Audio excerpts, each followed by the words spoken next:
Hi, my name's Leonie Bolt, and I went from high school troublemaker and long-time backpacker to accidental entrepreneur.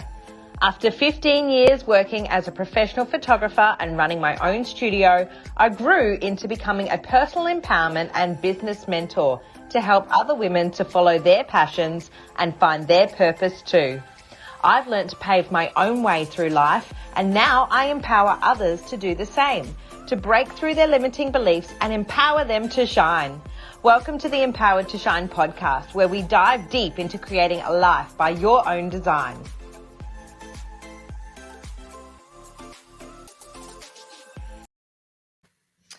Welcome back to the Empowered to Shine podcast. Our guest today is Tony Kort from Estate Planning and Aged Care Entry Solutions. Now, first and foremost, Tony's a guy, and we haven't had a guy on the show yet, so that's kind of exciting. But when I spoke to Tony a few weeks ago now, he made me realize just how much what he does is so important for us to think about before we actually need your services. So, Tony, welcome to the show. Tell us a little bit about what you do. Thank you, Leonie. What do I do? Okay, so I've had 40 odd years in the financial services area, but I retired as a financial planner about 2004, but I've always been hanging around doing consulting work for accountants and planners. But around about 3 years ago, I ran into an old mentor of mine who's now getting close to 80, but still bright as a button, very sharp. Yeah. And, we're having a coffee, and I said, "What are you doing?" He said, "Well, he couldn't retire." He said, "I got too much knowledge up in my mind." I said, "Well, what are you doing?" He said, "I'm helping people get into aged care without losing their home." I said, "Well, what does that all mean?" Anyway, he showed me his brief and what he does. And basically, there's a whole new set of rules with aged care. When I saw them, I thought, oh my, having been through superannuation and having set up self-managed funds in the past and guiding people through super, when I saw the rules here, I thought, how is Mr. and Mrs. who've just worked hard all their life, paid for their home, raised their children, paid their taxes, been part of their community, how are they supposed to navigate this area? So that's how I sort of got into it. And so Robert and I work a bit together when we get what we call a case, because everyone's different. We sit down and we brainstorm it together because there's so many variables of things that can happen. So little example is you only need in asset value a number which is really crazy. It's $173,000. If you've got more than that, you can be asked to pay up to $550,000 for a room in aged care. So that's quite scary to say, because most homes are worth a lot more than that. Yeah. And it's one of those things that a lot of our listeners are probably self-employed, and things like retirement are not something that you necessarily think about every day.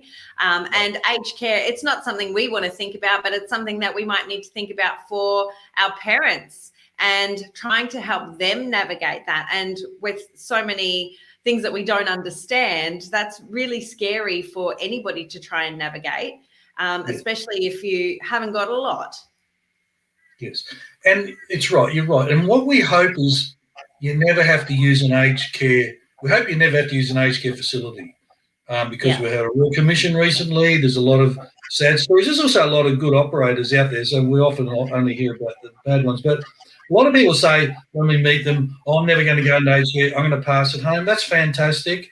But reality is this, and I have to sometimes say, look, I'm getting at the vintage where I'm getting closer to that, where, I might want to look after my partner at home for as long as I can. But if my partner's ill and my health starts to deteriorate, or I can't provide the care that I want to, there may be a point where it's actually not practical, that I actually might be doing them a disservice by trying to keep them at home.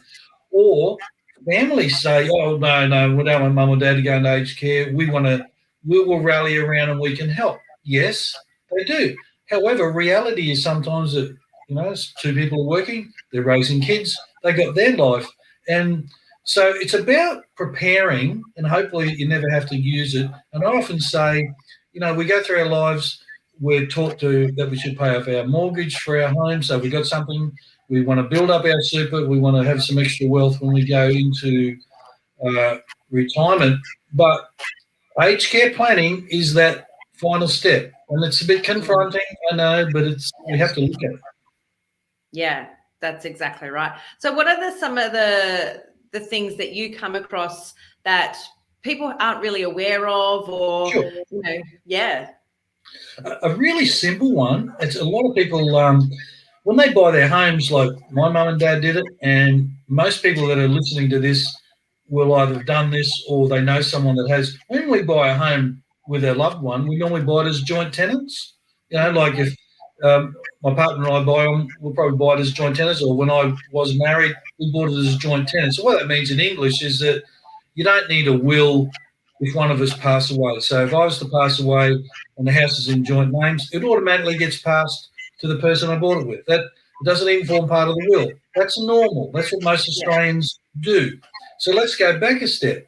Let's say we'd planned somebody's aged care and they were going to go into aged care and they weren't going to pay the big expensive room, and they were in aged care and the one that stayed at home was the healthy one, but something happened to them and they might have been in a car accident, or they might have had a stroke and passed away, or something happened.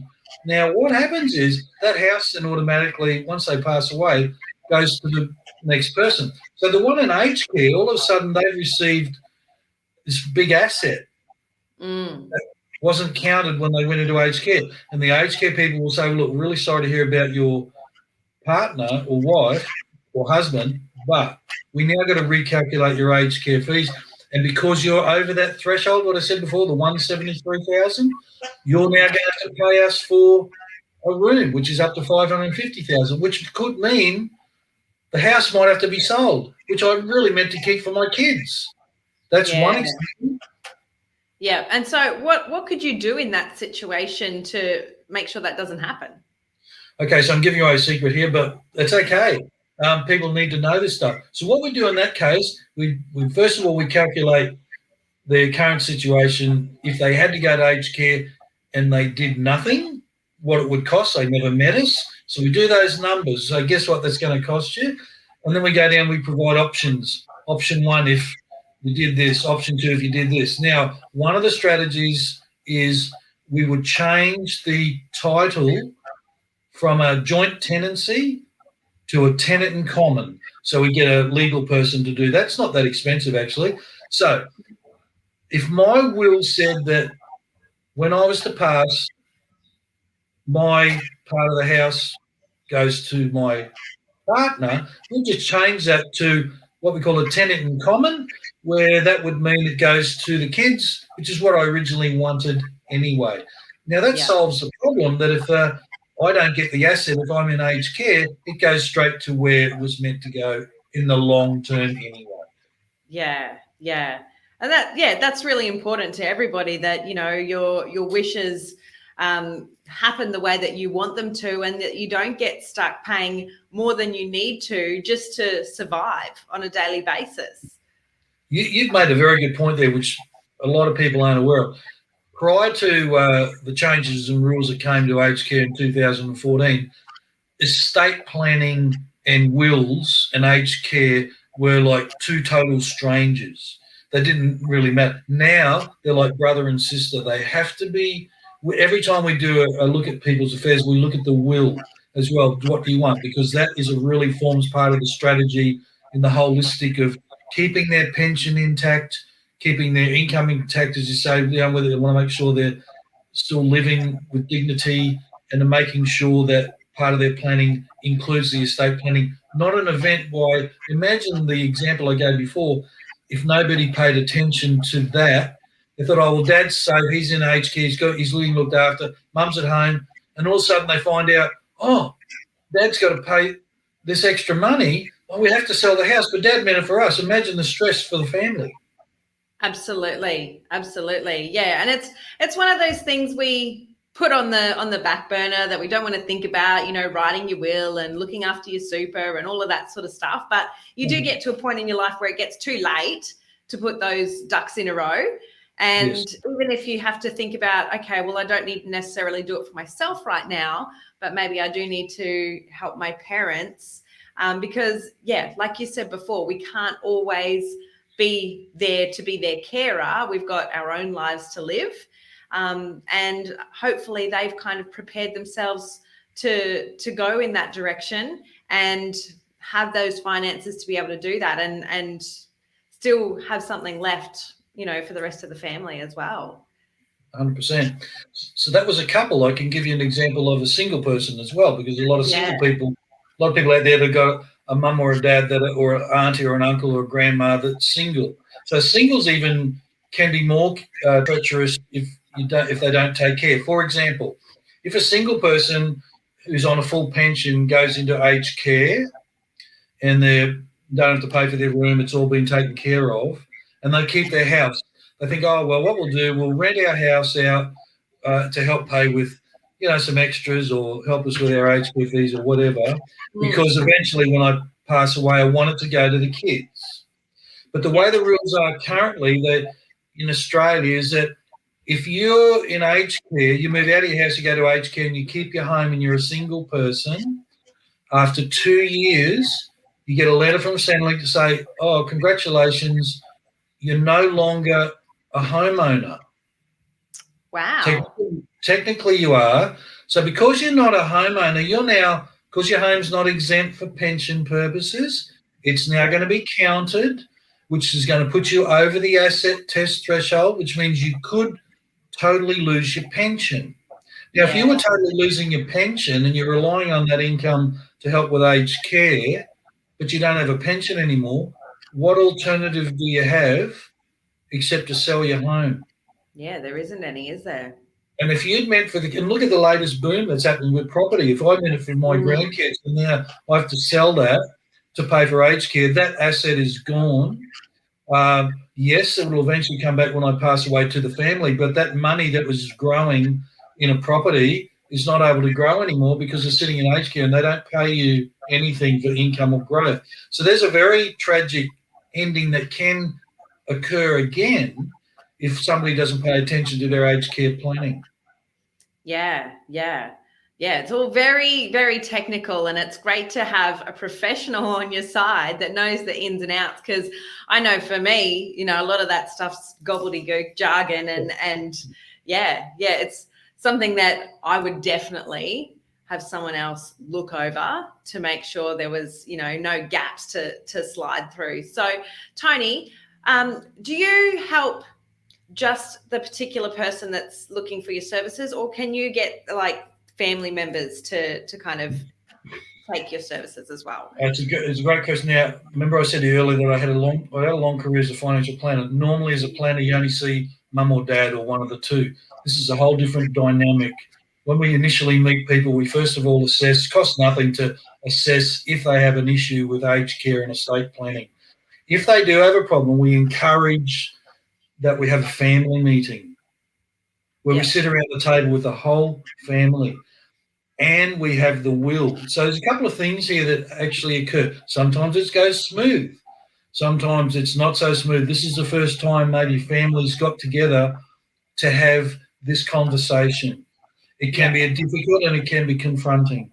And also possibly they've never seen the will. So we have to ask permission whether we'll find out whether they've seen the will. If the family haven't, is it okay if we talk about that? So when we have that meeting, it's a very interesting dynamic because you see a number of things. You see finally a family coming together to confront this, because I always ask permission if I can be like the chairperson, because sometimes you see it can create problems, this getting together. So we try and make it so to get them to understand that this is about two things. This is about the family committing to mum and dad for their aged care, and also for the family so mum and dad to commit to them and vice versa, where they're committing to mum and dad.